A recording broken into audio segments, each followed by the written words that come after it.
आप सभी। मैं आशा करती हूँ आप सभी लोग स्वस्थ और प्रसन्न होंगे। आज हम हमारा पाठ निबंध लेखन को पढ़ेंगे और समझेंगे। आइए इसे प्रारंभ करते हैं। यह है पाठ 24 निबंध लेखन ऐसे राइटिंग। निबंध का अर्थ विचारों को व्यवस्थित और क्रमबद्ध समूह निबंध का अर्थ होता है। इसमें अनेक अनुच्छेद होते हैं, यानी छोटे छोटे पैराग्राफ्स होते हैं। यह हिंदी साहित्य की एक महत्वपूर्ण विधा है। निबंध लिखना एक कला है। अच्छे निबंध में निम्नलिखित विशेषताएं होती हैं। पहली विशेषता निबंध में यह होती है कि निबंध विषय से संबंधित पर्याप्त जानकारी प्रदान करना चाहिए। उसमें किसी भी बात को बार बार दोहराना नहीं चाहिए। भाषा सरल शुद्ध होनी चाहिए।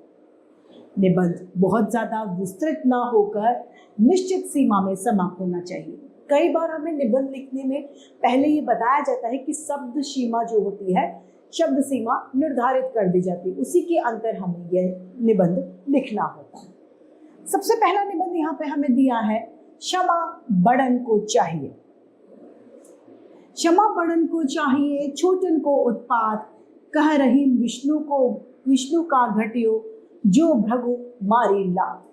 अर्थात महान व्यक्तियों को हम सदा हमेशा दूसरों को क्षमा कर देना चाहिए, क्योंकि भृगु ऋषि द्वारा लात मारे जाने पर भी स्वयं भगवान विष्णु ने उन पर क्रोध यानी गुस्सा न करके उन्हीं के चरण दबाए थे। आज जो चारों ओर बैर, क्रोध, हिंसा और अग्नि जलती दिखाई दे रही है, उसका कारण है क्षमाशीलता का अभाव, यानी लोग एक दूसरे को क्षमा नहीं कर पाते।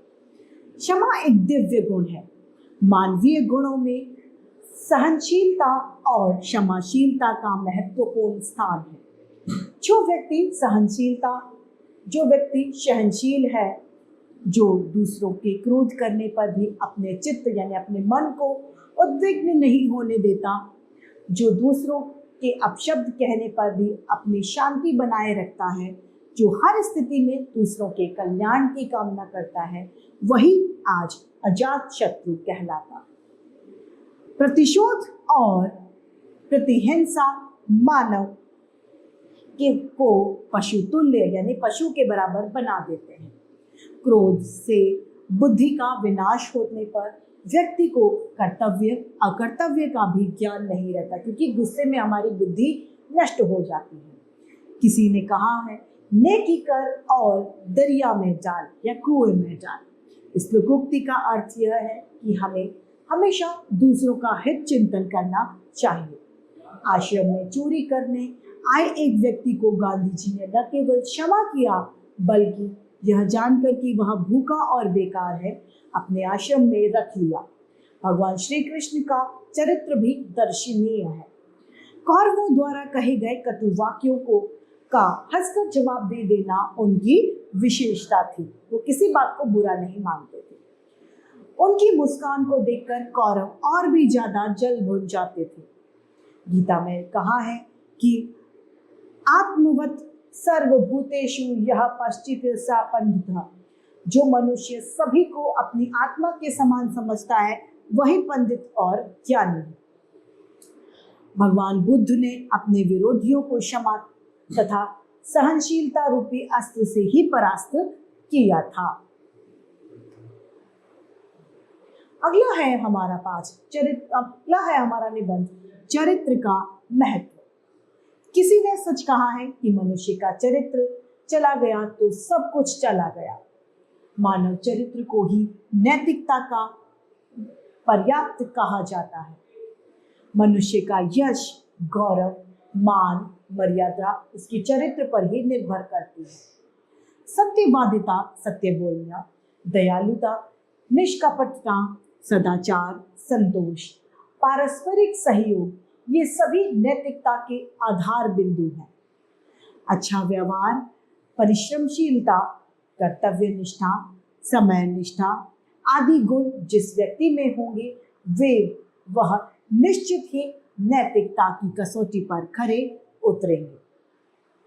किसी भी राष्ट्र या समाज की उन्नति की आधारशिला वहाँ की निवासियों की सच्चरित्र, परिश्रमशीलता और उनके नैतिक मूल्यों से होती है। विश्व में जो देश आज उन्नति के चरमोत्कर्ष पर पहुंच चुके हैं, उनकी उन्नति का आधार इन्हीं नैतिक मूल्यों के में आस्था तथा जीवन में इन्हें उतारना है। कभी समय था जब हमारा देश संस्कृति गुरु के पद पर आसीन था। विश्व गुरु के पद से सम्मानित इसी देश ने समूचे विश्व को मानव नैतिकता, सच्चरित्र तथा सदाचार की शिक्षा दी। करुणा, दया, परोपकार, कर्तव्य परायण, आत्मसंयम, इंद्रियम दमन, सत्य भाषण जैसे अनेक नैतिक मूल्यों के कारण ही हम वंदनीय थे। अनेक पौराणिक तथा ऐतिहासिक आख्यान इस बात के साजी हैं, यानी सबसे महत्वपूर्ण क्या है? हमारा चरित्र। तीसरा है मोबाइल और उसके दुष्प्रभाव। बोलना मनुष्य का एक स्वाभाविक गुण है। वाणी के माध्यम से ही मनुष्य समाज में एक दूसरे से संबंधित हो पाता है। यह ईश्वर का एक अनुपम वरदान है। भावनाशील मनुष्य सदा दूसरों से संबंध रखता है। समीप के लोगों से तो वह जब चाहे तब सुविधापूर्वक बात कर सकता है, लेकिन दूर रहने वाले स्वजनों और मित्रों से बातचीत करने के लिए उसे टेलीफोन की खोज की, ताकि दूर बैठे व्यक्तियों से बात कर सके। इसका नवीनतम रूप मोबाइल फोन है। यह एक छोटा सा उपकरण है जिसे हम हमेशा अपने पास रख सकते हैं। आज यह अपने विकास की बुलंदी पर है। लगभग प्रत्येक व्यक्ति इसका उपयोग कर रहा है, लेकिन शायद ही इसके दुष्परिणामों की ओर किसी का ध्यान जाता है। यह एक स्वास्थ्य नाशक उपकरण है। इससे निकलने वाली हानिकारक किरणें हमारे पूरे शरीर को नुकसान पहुंचाती हैं, विशेष रूप से दिल और दिमाग को। किंतु बच्चे और युवा इसे हर क्षण अपने साथ चिपकाए रखते हैं। इसके अधिक प्रयोग से सिरदर्द, चक्कर आना जैसे प्रभाव तुरंत ही होते हैं, किंतु विज्ञापनों और दिखावे के प्रभाव में वे सब इसे अनदेखा कर देते हैं। चौथा है निबंध हमारा विजयदशमी या दशहरा।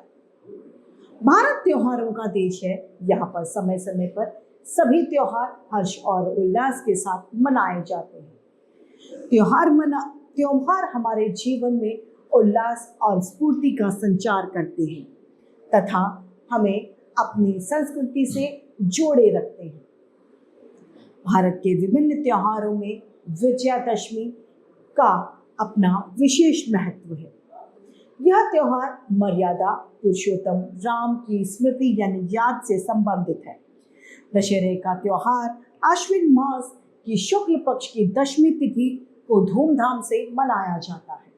आश्विन मास की शुरुआत शुक्ल पक्ष की प्रतिपदा से नवरात्र प्रारंभ होते हैं। उसी दिन से यह त्योहार आरंभ हो जाता है। जगह जगह पर भगवान राम के जीवन से संबंधित घटनाओं को रामलीला मैदान के द्वारा प्रस्तुत किया जाता। विजयादशमी के संबंध में श्री राम के जीवन की एक कथा जुड़ी है। इस दिन श्री राम ने लंका के अत्याचारी राजा रावण का वध यानी मार करके लंका पर विजय प्राप्त की थी। इसीलिए इस त्योहार को विजयादशमी भी कहते हैं। कुछ लोगों का मानना है कि इस दिन इंद्र ने वृतासुर राक्षस का भी वध किया था। बंगाल में यह त्योहार दुर्गा पूजा के रूप में मनाया जाता है।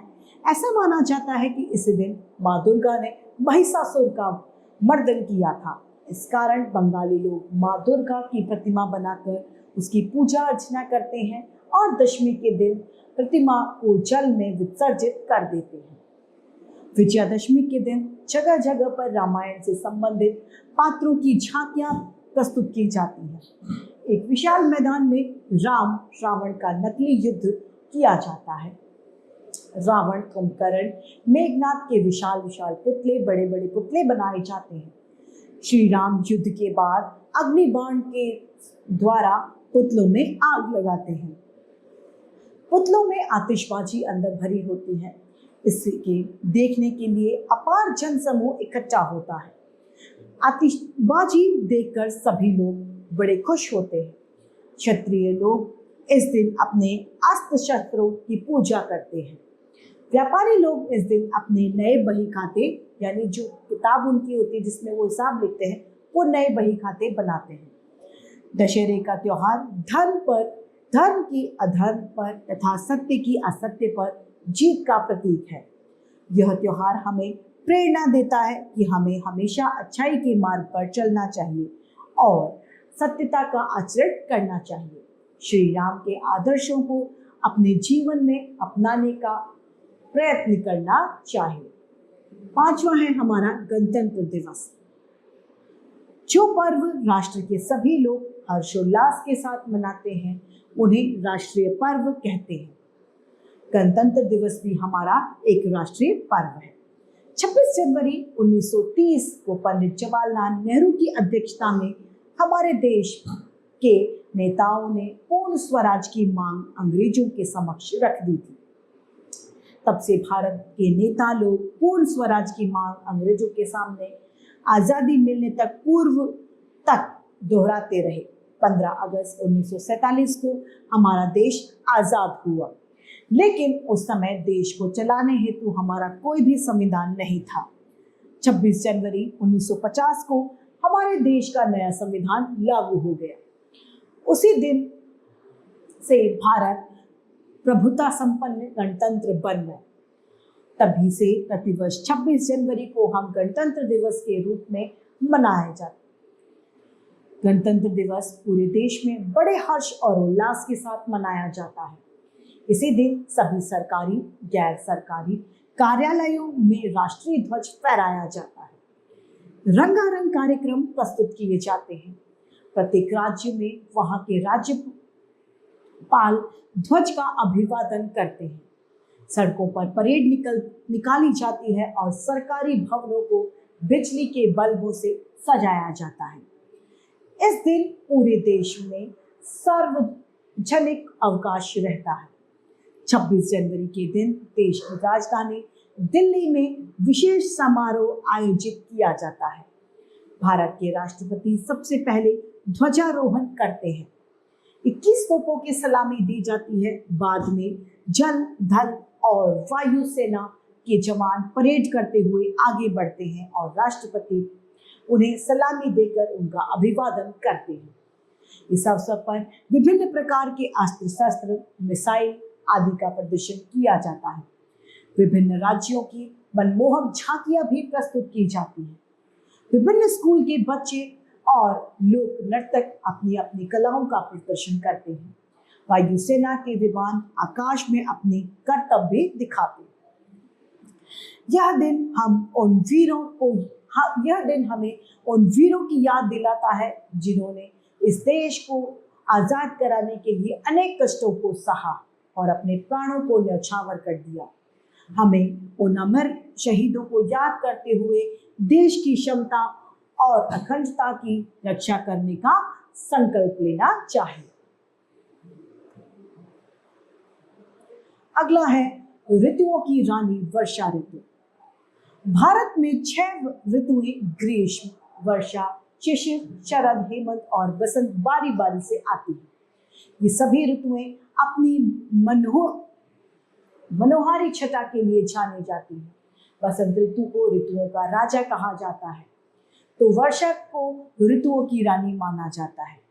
वर्षा ऋतु प्रकृति की प्यास बुझाकर सभी के दिलों को तरोताजा कर देती है। जेठ मास की भयंकर गर्मी के कारण जब संपूर्ण जगत दुखी हो जाता है तो पेड़ पौधे मुरझाने लगते हैं, नदी नाले और तालाब सूखने लगते हैं। पशु पक्षी भी जल के अभाव के कारण प्यास से मरने लगते हैं। तीव्र गर्मी के कारण संपूर्ण प्राणी जगत त्राही त्राही कर उठता है। तब धरती को हरा भरा करने के लिए वर्षा ऋतु का आगमन होता है। वर्षा के आते ही सब लोग आनंदित हो जाते हैं। वर्षा ऋतु का अपना एक अलग महत्व है। वर्षा के आते ही किसान खुश हो उठते हैं। धरती पर नए नए अंकुर फूटने लगते हैं। किसान और उसके परिवार के लाखों लोग खेतों में प्रस्थान करने लगते हैं। सूखे तालाब और नदी नाले जल से लबालब भर जाते हैं। चराचर जगत प्रसन्न होकर मेघों का स्वागत करता है और तीज का त्योहार भी इसी ऋतु में आता है। कभी कभी अत्यधिक वर्षा हानिकारक भी होती है। अधिक वर्षा के कारण कई जगहों में बाढ़ आ जाती है, जिससे अपार जन धन की हानि होती है। सड़कों पे पानी भर जाता है, जिसके कारण कहीं साइकिल सवार गिर जाते हैं तो कहीं कार, स्कूटर, मोटरसाइकिल, बस आदि बीच में ही रुक जाते हैं। वर्षा का रौद्र रूप विनाशकारी बन जाता है। यद्यपि अत्यधिक वर्षा विनाश का कारण है, तथापि वर्षा जनजीवन के लिए बहुत उपयोगी और जरूरी भी है। वर्षा के बिना मानव जीवन संभव नहीं है। इसीलिए ठीक ही कहा है, हरी चुनरिया ओढ़ आ गई फिर वर्षा रानी, हे वसंत ऋतुओं के राजा, वर्षा है ऋतुओं की रानी।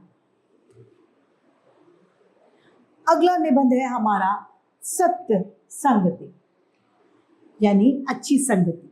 मनुष्य समाज में जनता और जीता है, यानी पैदा होता है और इसके बीच में, समाज के बीच में रहता है। वह अच्छा जीवन जीने के लिए संघर्ष और प्रयास करता है। ये प्रयास मनुष्य की ओर सुसंगति की ओर ले जाते हैं, लेकिन मादक प्रवृत्तियों का आकर्षण उसे कुसंगति की ओर ले जाता है। यह कुसंगत मानव को अमानवीय कृत्यों के जंजाल में फंसाकर उसका विनाश करती है। तब जब पारस पत्थर का क्षणिक स्पर्श लोहे को स्वर्ण बनाने की सामर्थ्य रखता है, तो सजीव पारस पत्थर, सजीव पारस अर्थात सत्पुरुष की संगति क्यों नहीं अधर्मी को सुधर्मी बना सकती है। इसी संदर्भों में तुलसीदास जी का एक अन्य कथन भी बड़ा महत्वपूर्ण है। एक घड़ी आधी घड़ी में पूनी आधा, तुलसी संगति साधु की हरे कोटि कोटि अपराधा। अर्थात क्षणिक सत्संगति यानी अच्छी संगति भी मानव जीवन को मूल्यवान बनाने की प्रभावशीलता रखती है। एक ही वस्तु जब भिन्न भिन्न संगति में होती है तो उसकी गुण धार्मिकता भिन्न भिन्न देखते मिलती है। स्वाति नक्षत्र में बरसने वाले पानी की बूंद जब केले पर गिरती है तो औषधि का रूप होता है। सीप के अंदर समाने पर मोती का सृजन होता है, और जब वही बूंद काले नाग के मुख यानी मुंह पर पहुंचती है तो विष बन जाती है। इस प्रकार प्रकृति स्वयं मानव को सचेत करती आ रही है कि वह संग के प्रभाव को समझकर ही सत्संगति करे। तो ये पाठ हमारा समाप्त होता है। आइए इसके अभ्यास कार्य को देखते हैं। इसमें हमें निबंध लिखना है, जैसे अनुशासन का महत्व। पहला सब्जेक्ट क्या है, हमारा विषय है अनुशासन का महत्व। अनुशासन के क्या फायदे हैं, क्या हम हासिल कर सकते हैं अनुशासन की वजह से, ये हमें इस निबंध में वर्णन करना है। इसी तरीके से अगला निबंध है मेरी प्रिय पुस्तक और मेरे प्रिय दोस्त। तो ये निबंध हम अपने दिमाग का प्रयोग करके, अपनी इच्छा शक्ति का प्रयोग करके इसके बारे में क्रमबद्ध रूप से लिखेंगे। इसी के साथ हमारा ये पाठ समाप्त होता है। मैं आशा करती हूँ आप सभी लोगों को यह पाठ भली भांति रूप से समझ में आया होगा। आज के लिए इतना ही, फिर मिलते हैं। धन्यवाद।